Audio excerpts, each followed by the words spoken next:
Hello everyone, নমস্কার সকলকে। তো আজকে করব আমি একটা আনবক্সিং ভিডিও। এই পার্সেলটা এসেছে মিশো থেকে।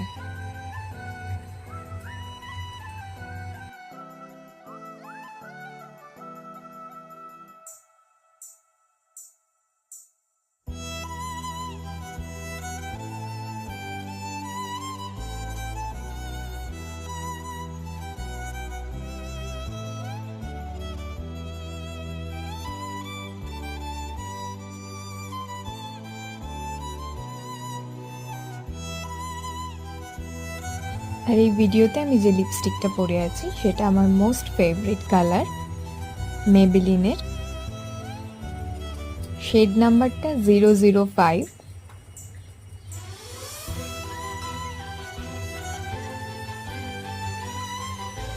এখানে হয়তো অতটা